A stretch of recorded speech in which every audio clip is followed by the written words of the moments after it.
but you can do the IT people. Why do I say that? In the world, we've got 2 trillion. Amazon.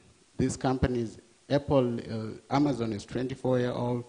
Apple just turned 40 a few years back. So these are relatively young companies, but they've used technology to transform not only their nations, but their country, but the world over. So basically, what I'm saying is, as an innovation drive, my encouragement is more on the pace at which we are approved. You've mentioned the issue of resources, but it's on the pace at which we approve and we disperse funding. There's a saying which says, in times of change, learners inherit the world, while the learned find themselves beautifully equipped for a world that no longer exists. Imagine, for example, if somebody said, okay, I have an idea to do with, let's say, cryptocurrencies. 2 years ago, that was like, wow. It was very few people, less than 1% of the world knew about it. But if Potraz takes 2 years to approve my proposal, 2 years later, everyone knows about it, and that idea is no longer relevant.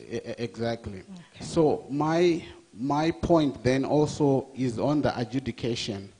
I think it's important that we identify as Potraz startups or young people who who are out of the paddocks already, who are doing relatively well, so that they become also some of the guys. They come and present the challenges they face within the Zimbabwean context, because we read about American startups, but they don't have the same, because you hear somebody saying, I had a lot of challenges, but my father ended up lending me $1 million. It's a different context. So I think as Zimbabweans, probably if we identify startups, not only would they come and encourage people, but also even in the adjudication process. I'll tell you this, I'm working on a startup, I've worked in the corporate sector. The mindset is totally different. The way a person in the corporate sector and the way a startup person looks at things is totally different. I think in terms of the adjudication, maybe we also need to involve people within the startups. And thank you. Yeah. No, how I should put the loan in on a financial aspect. Not to say I'm trying to buy a Hummer or get ridiculous expenses. I'm looking at actual expenditure. Okay. And on how they can give us guidance on with the economic side here, with the way money is valuing. How do you put in a loan, request a loan that in 6 months' time might be valueless? Okay. You got that, right? Yeah. All right. That's fine. Okay. Who got the question? Did you get the question? Yes.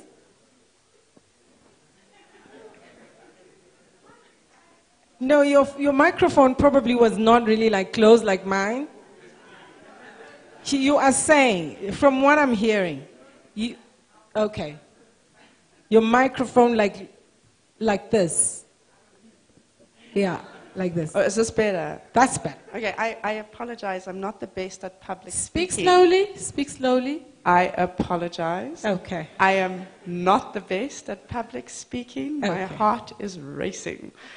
I am asking for guidelines and guidance on putting expenses. Because when we do a loan, ask for a loan, you can put in your projections of income. But to do your projections of climate, the money could devalue in within 6 months. 24 hours. Exactly. How do they help? Is it possible they could give help on how we could utilize the money over the 6 months to make sure that our money holds value, so that we can use it to the best of our abilities? And also on a startup business, you're not always sure what your expenses are. Yes. And they would be unforeseen. And is there possible help on making sure we cover all our expenses? He was writing, so I am assuming he got that this time. Was that good? He got that. The microphone was there. Okay, I'm going to take the last question. Last. Okay, he already has a microphone. Okay. Okay.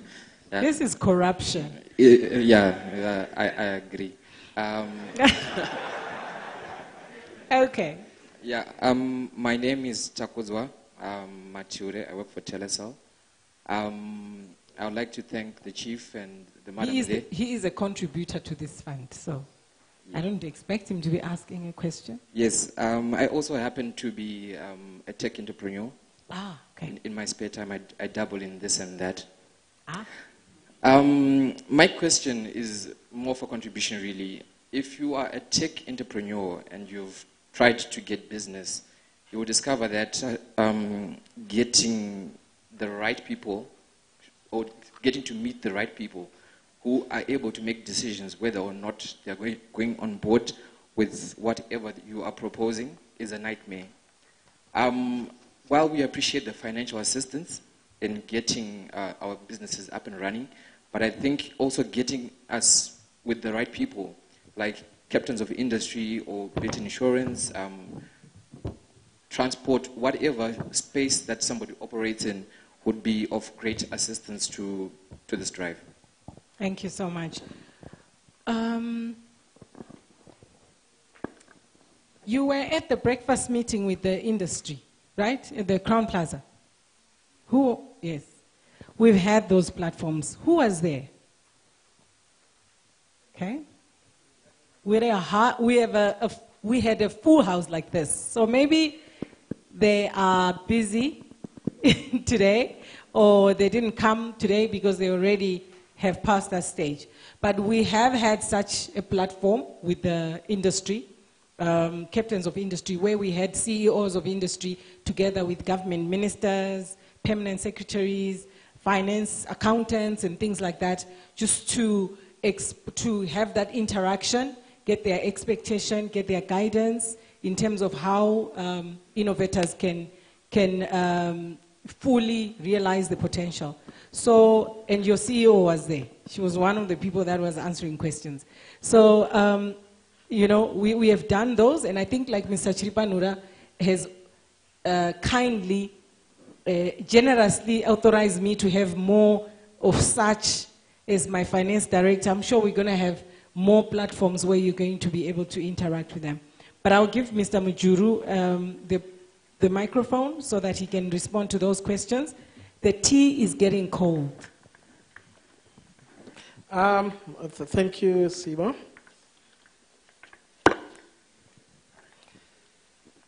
Okay, the first question was on the relationship between Potraz and the universities.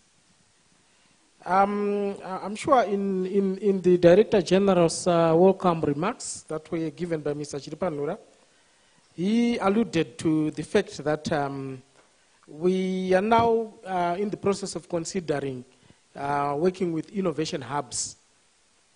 And most of these hubs are located at universities. So very soon we hope to be working with universities through the innovation hubs that they operate. So I'm sure that answers the question of the relationship between Potraz and the universities. Yeah. The other question was, this was a comment to identify startups that are doing well so that they present the challenges that they are facing. Yes, that we have taken note of that, and it's something that we'll consider. And also to involve startups in the adjudication process. It's something that we'll also consider. But remember, startups are an interested party, and at times they may have a bias which may not be the best. And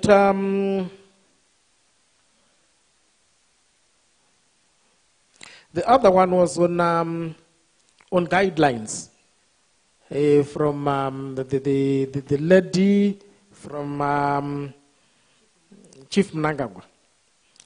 Okay, guidelines. Yes, it's something that we need to work on, But I'm sure in Dr. Chirisa's presentation, it's an area that he's also going to touch on because his presentation is really about getting funders to fund your proposal or your project. And also, how do we retain value so that we are able to start paying after the 6 months? Yes, the environment that we're operating in, we all agree that things are not as we would want. But like I said in my presentation, that's an area that we are working on in terms of improving on our turnaround time. And I'm sure Mr. Chiri also touched on that when he said we are in the process of resourcing the innovation drive function so that our churn rate in terms of the proposals that get approved is improved on. Thank you. There was also a contribution on mentoring. How does Potraz assist?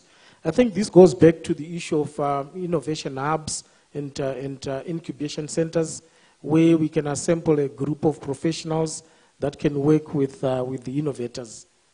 So basically, I think I've tried to address all the questions and contributions that we received. I don't know if I left out I think there's the anything. guidance in terms of what expenses on the budget when they are preparing their budget. I'm sure, Doctor, you will assist us on that. Yes. Okay. Yeah. So it will be addressed in the next presentation. Ladies and gentlemen, the tea is getting cold, like I said. However, please listen to me. However, I know at the moment we are in the spirit of hoarding. So please, let's not hoard, because we had expected half the number that we have here, meaning that the things that we have out there, like the little eats and things like that, they are not as many. But for lunch, we have adjusted so that all of us can have enough. So I'm kindly asking that whilst we are in the spirit of hoarding, let's consider the next person that they are going to come, isn't it? Let's do that. So I'm going to allow us to go for a short break, have some tea, and we're going to try to sort out the issue of seating plan. We have also made provision for the adjustments for the afternoon so that you are also very comfortable. So we are okay, we are good. Are we getting some value? Ah, great. So let's go for lunch. We'll be back in the next 10 minutes. Thank you.